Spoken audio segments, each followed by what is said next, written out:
కాంగ్రెస్ ప్రభుత్వం పెడుతున్న అక్రమ కేసులకు భయపడేది లేదని పవన్ గౌడ్ అన్నారు. గత నెలలో మల్కపేట రిజర్వాయర్ నుండి ఎల్లారెడ్డిపేట మండలం దేవునిగుట్ట తండా గ్రామానికి కాలువ ద్వారా ఒకరోజు నీళ్లు వదిలినందుకు ఆశతో రైతులు మోటార్లు కొనుక్కొని మరుసటి రోజు నీళ్లు రాక పంటలు ఎండిపోతున్నాయని రైతుల ఇబ్బందుల మీద కాంగ్రెస్ ప్రభుత్వాన్ని పాద శ్రీనివాస్ ని ప్రశ్నిస్తే వేములవాడ పోలీస్ స్టేషన్ లో కాంగ్రెస్ నాయకులు అక్రమంగా కేసు పెట్టారని తెలిపారు. కాంగ్రెస్ నాయకులు చేసిన ఫిర్యాదులో ఈ కాల్వ వేములవాడ నియోజకవర్గానికి చెందినది కాదని ఫిర్యాదు చేయడం విడ్డూరమని అన్నారు. ప్రభుత్వ పాద శ్రీనివాస్ జిల్లాకి బాధ్యత గల నాయకుడిగా గుర్తించకపోవడం కాంగ్రెస్ నాయకుల అవివేకానికి నిదర్శనమని ఎద్దేవా చేశారు. తెలంగాణ ప్రజల పక్షాన తెలంగాణ రైతుల పక్షాన వారి గొంతుకగా నిలిచి ప్రశ్నిస్తూనే ఉంటారని స్పష్టం చేశారు.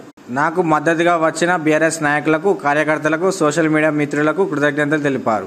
ఈ కార్యక్రమంలో నిమ్మశెట్టి విజయ్, కందుల క్రాంతికుమార్, గొస్కుల రవి, మారం కుమార్, జోగిని శంకర్, ఆరపల్లి నరేష్, పసుల అంజీ, పోతు అనిల్, ఉమ్మర్, గోపు మధు, పర్వేజ్, రాకేష్, సుంకపాక రాజు, రఫీ, సాయి కృష్ణ, సంతోష్, షాహిద్, శ్రీకాంత్ తదితరులు పాల్గొన్నారు. ప్రజలకు గాని ఏ విధమైన హానిలు చేసినా, కేసులు పెట్టినా, బెదిరించినా కూడా బీఆర్ఎస్ పార్టీ అధినాయకత్వం మొత్తం మాకు అండగా ఉంటది.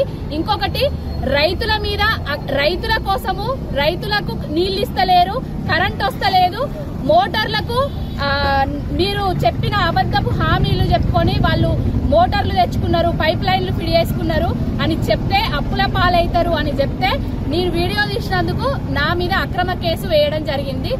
లీగల్ టీము లలితక్క గారు, అమృతన్న గారు, క్రాంతి గారు వీళ్ళందరూ వచ్చిండ్రు. మా నిమ్మశెట్టి విజయ్ అన్న ప్లస్ నరేష్, మా నాయకులందరూ, మా అన్నలందరూ నాకు తోడుగా వచ్చిండ్రు. మా నాయకులందరికీ చేతులు జోడించి శిరస వహించి నమస్కారాలు తెలియజేస్తాను. రాష్ట్ర వ్యాప్తంగా ఎవరెవరు ప్రశ్నిస్తున్నారో, ఎవరెవరు నిజాలు బయట పెట్టి గవర్నమెంట్ ని ప్రశ్నిస్తున్నారో వాళ్ళందరి మీద కూడా కావాలని చెప్పి కాంగ్రెస్ సర్కారు ఫాల్స్ కేసెస్ ని బుక్ చేస్తున్నారు.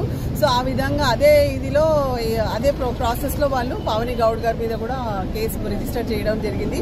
అండ్ ఈ కేసు కూడా ఏంటంటే ఒక కాజ్ కోసము వాళ్ళు చేసిన ఏదైతే ప్రామిసెస్ ని ఫుల్ఫిల్ చేయలేదు అని తను క్వశ్చన్ చేసినందుకే కావాలని ఇలాంటి అక్రమమైన కేసులో తన మీద కేసు పెట్టారు.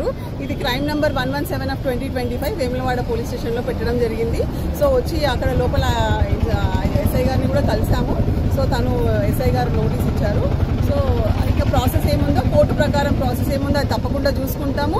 వీళ్ళు చేసే ఈ అక్రమ కేసులను మటుకు తప్పకుండా మేము హైకోర్టు వారి దృష్టికి తీసుకెళ్తాము. ఈ ఛాలెంజ్ చేస్తాము. ఈ కేసెస్ అన్నిటిని కూడా మేము అందరి ముందు చెప్తాము.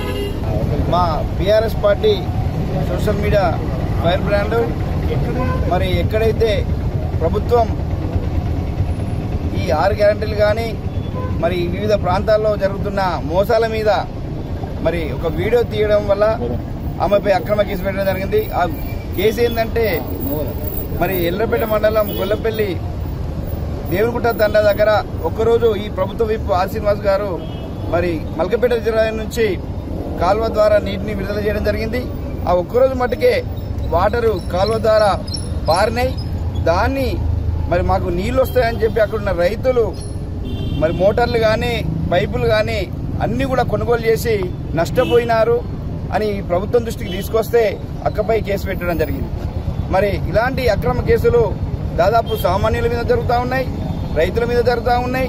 ఎవరు మాట్లాడితే, ఎవరు అన్యాయమైన గొంతులు ప్రశ్నిస్తే వారిపై అక్రమ కేసులు పెట్టడం జరిగింది.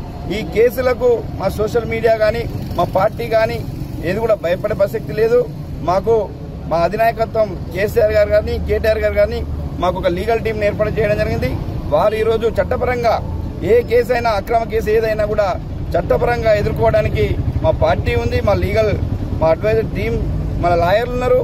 మరి ఇక్కడ కూడా మేము భయపడమని సందర్భం తెలియజేస్తూ ఇలాగే ప్రశ్నిస్తూ ఉంటాం. మీరు ఇచ్చిన హామీల మీద ఇటు సోషల్ మీడియా కానీ పార్టీ కానీ మా నాయకత్వం కూడా ప్రజలకు మీరు ఇచ్చిన హామీలు నెరవేర్చేదాకా కూడా మేము వెంటాడతామని చెప్పి ఈ సందర్భం తెలియజేస్తూ మరి ఇక్కడికి విచ్చేసిన మా లీగల్ టీం లలిత మేడం గారికి, అమృతన్న గారికి, మా క్రాంతిబాయి గారికి, మా పార్టీ సోషల్ మీడియా కానీ మా మాజీ ప్రజాప్రతినిధి కౌన్సిలర్లు, మా విద్యార్థి విభాగం, మా పార్టీ ప్రెసిడెంట్లు అందరూ కూడా ధన్యవాదాలు తెలియజేస్తాం.